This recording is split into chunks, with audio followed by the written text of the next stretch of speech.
number 4. On January 1st, Anderson Co. enters into a contract with Tanner Co. for sale of an excavator for $350,000. Guys, I'm going very slow. So Anderson is entering into a contract with Tanner for sale of an excavator for $350,000. So who have entered into a contract, guys? Anderson. Who is selling it? Anderson. Whom is he selling it? To Tanner. For how much? $350,000. What is he selling? Excavator. The contract includes a call option that gives Anderson the right to repurchase the excavator for $385,000 on or before December 31st. Now, guys, the problem here is there a condition attached to it? Straight away in the second line, he is telling that there is an option that he can repurchase it again also. Normally, you should be able to recognize revenue only when there is no conditions attached to it. So what is going on here? See, he is selling for $350,000. At the end of the year, he is purchasing it back again.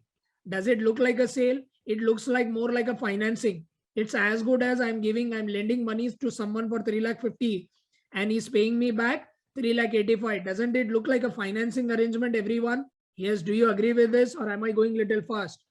I sold off $350,000, so I will receive money and I'm purchasing back at $385,000. So the other party is actually, it's as good as they are lending him $350,000 and he's paying them back at $385,000. So he's paying them $35,000 extra. So why would someone buy back the same asset? So it's as good as, it's a financing arrangement. It's as good as like treasury bills. Do you know the treasury bills, guys? The government, they issued the treasury bills and they repurchase it back at the higher cost. And what is the difference? It is normally known as interest. Did you notice that in treasury bills, you get an interest? What I'm trying to tell you is it's as good as like a treasury bill. You're issuing a treasury bill and you're buying back the treasury bill. And that is as good as a financing arrangement. That is the logic what the accounting standard setters have used. So that's how you must understand the depth of this question. So what I'm telling that is you cannot recognize this revenue because at the day one, there is a condition attached to it that you might buy or you might not buy. Do you agree with this, everyone? Is there a condition attached to it? So how can I recognize the revenue? So I will recognize cash account debit and I'll create a liability in this case. Same way when we issue treasury bills, do we recognize the liability or not? The governments, when they issue the bonds, bond is a liability. So bonds payable is what you use to credit. So debit cash, credit financial liability with $350,000. During the year, Anderson will recognize interest expense of $35,000. Sir, why are we doing that? Because we are going substance over form. So we are going on a conservatism concept that he might purchase it back. So if he purchases it back, there is an additional interest expense of $35,000 or not, everyone. Interest expense will be debited and credited will be financial liability. I'm using prudence concept. I'm assuming that if required, if worst come happens and he purchases that back, so what will be the journal entry? He will record an interest expense of $35,000 and financial liability of $35,000. He will increase the financial liability, okay? Because we are assuming that he might exercise the call option and he might repurchase that. And on a conservative side, I have recognized the interest. Now, on December 31st, when the option lapses, oh, very nice. That means what? Whatever we have predicted, whatever we have taken on a prudent form, that means he is not repurchasing it back. So he is a good guy. So he is not repurchasing it back. So simply you will de-recognize the liability and you will recognize this as a sale. So you will reverse the financial liability and you will credit the revenue. Now, what if the case, if you would have exercised the option? If you would have exercised the option, then financial liability debit, credit would be the cash. That's all. That would have been the journal entry. Are you getting it? You wouldn't have recognized revenue at all. That's what I said, right? So if he exercises the option, then it is not at all an revenue. Now some questions are coming, sir. Why should he recognize revenue of 3,85,000? Why not 3,50,000? Here, your net, your revenue is 3,50,000 only or not? Even if I credit revenue with 3,85,000 in income statement, your net is 3,50,000 or not? Because you have already debited interest expense of 35 on debit side. On credit side, you have recognized revenue of 3,85,000. In income statement, what is that you are getting? 3,50,000 or not?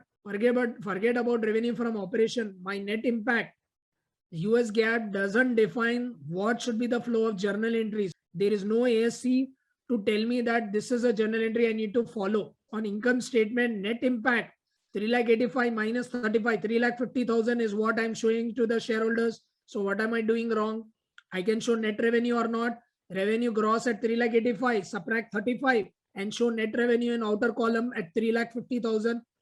Okay, sir. Now second logic, why would Becker would have done? See, someone can tell, sir, why couldn't have done financial liability debit, credit, interest, revenue, then financial liability to revenue. One is reverse the interest with 35,000.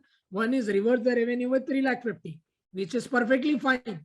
I mean, there is no ASC which is telling that you can't do that. Are you getting it? You are absolutely right if you do that also. But my logic is interest is recognized over the period or not. Do you agree with this? Did we do the same thing when we were doing discounting or not? So are we doing interest over the period? So how can you reverse the entire interest? This is for just for 1 year, so you can do here. But strictly talking, normally interest is over the period or not. So the logic of Becker is also right by crediting the revenue. Okay. But normally, even if you want to do reverse out the interest and reverse out the revenue with 3,50,000, that is also perfectly fine. I'm telling that you are also right.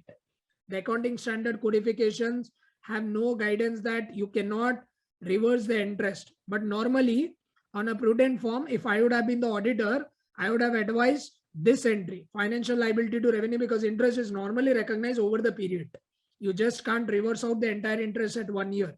Just because this question is for 1 year, your logic might be right. You cannot reverse the expenses for previous years in current year ideally. So that's what, this is not previous year, this is current year only. In exam, score will be deducted if more entries like reversal will be made. Nothing, they'll not deduct the scores. I have read the ASCs. ASC is very clear, accounting standard codification, that what you guys have thought is also right. So don't worry. You can also reverse the interest. You can always reverse the revenue also. Okay, because this is just a year. This is just in the same year. But if it has been subsequent 2-3 years, then your understanding is incorrect. That's why Becker is telling, why should we adopt this straight away, reverse the entire revenue, and let us understand that interest will flow on a over the period concept. That is the reason they have reversed out the entire revenue with 3,85,000. Strictly talking, one more logic should I tell you guys.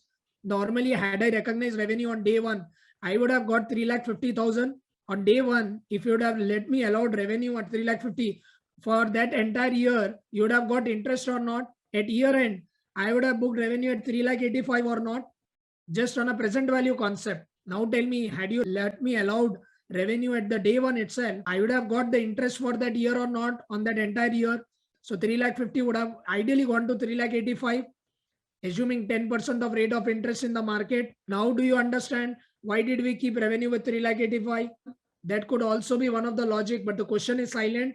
Makes sense. So this can be also one of the logic that revenue should be credited with 3,85,000. See, again, I'm not denying that you can always reverse the interest, reverse the revenue with 3,50,000. I'm perfectly fine. There is no standard governing that, but I am going with logic.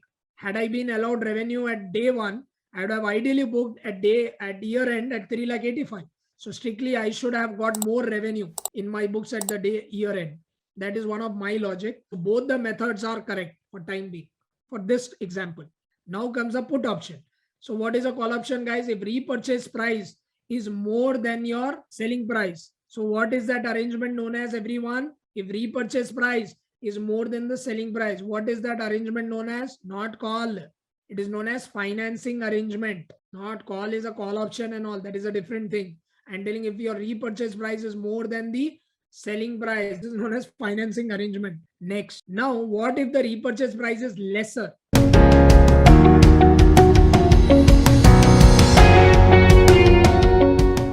Let us see example number 5, put option. On January 1st, Anderson Co. enters into a contract with Tanner Co. for the sale of an excavator of 3,50,000. Same question, guys. But here the contract includes a put option that obliges Anderson to repurchase the excavator at Tanner's request for $3,15,000 on or before December 31st. The market value is expected to be $2,75,000. Tanner pays Anderson $3,50,000 on January 1. Now tell me, guys, same question, but here he's telling that he's repurchasing at a lesser price. Do you understand the subtle difference between example 4 and example 5? In example 5, Anderson is repurchasing it at a lesser cost than what he has sold. And now you tell me, will Tanner sell this? What do you think? What do you think logically? Will Tanner sell the equipment to Anderson? Why will he sell the equipment? Obviously, guys, the market value is less. Right now, see, market mein what is the value? Fair market value is 2,75,000. Now, Anderson is nicely giving him at 3,15,000. So, will he exercise a put option or not? Is it worthwhile enough to sell him? So, if he exercises that, that is known as, that will be accounted as a lease. If it doesn't exercise that, it will be treated as a sale with a right to return, because he can always return it next year or day after that year. Sir, why lease? Any logic, guys? Why are we treating that as a lease? If your repurchase price is lesser than the selling price, they are telling you that you should treat as a lease. If your repurchase price is higher than the selling price, they are telling you that you should treat it as a financing arrangement. So my question is, why are you treating that as a lease? See, your asset value have reduced or not in leases. Normally, when you lease an asset, after 1 year, the asset gets depreciated or not. See that 3,50,000, he have used it nicely. At the end of the year, it had got depreciated and it had come back to 3,15,000. So you have used that asset, right of use. You're using the leases concept or not. Right of use concept is there or not. That is the logic for accounting that as a lease. If you read this book 100 times also, or even if you do Google also 1,000 times, you will not understand why they account as a lease, why they account that as a financing arrangement. This is what you need to apply your mind and find out that why the standards are telling that you should account that as a lease, because you're using the asset. Over the period, the asset's value depreciates. And that's what happens in lease, because in leases, you use the asset. And that's where we are accounting that as a lease. And why Tanner has a significant incentive to exercise the option? Yes or no? Tanner has a significant incentive or not, guys? Why? Because the repurchase price is greater than the market value. He will sell off today only. If he comes to know, a market they are paying me only 2,75,000, I would rather sell off now only, because this guy Anderson is paying me 3,15,000. So why is Anderson paying 3,15,000? I mean, anything can happen, right? So that's why he's entering it into a put option straight away, so that he can at least pay 3,15,000. He's expecting that price might go up or whatever. So it's a good deal to exercise. That is what is call option and put option in repurchase agreements. Is it clear, everyone? Now there is a simulation also in the Becker sims. There is one entry which they haven't passed in Becker simulation of interest expense. Don't worry. Many of them have asked me that question. Why didn't they pass is there is no column only. Are you getting it? There is no option to select. If there is an option to select, they would have passed that journal entry. But ideally, there is no option in that simulation. That's why they didn't pass. Doesn't mean that that answer is wrong. I mean, there is no option to select interest in that drop down. That's why that in that simulation, you might see that this entry was not reflecting. So who all might have solved the sims before, they might come across this question. So don't worry. There is no drop down. That's why they didn't pass the interest entry for that simulation.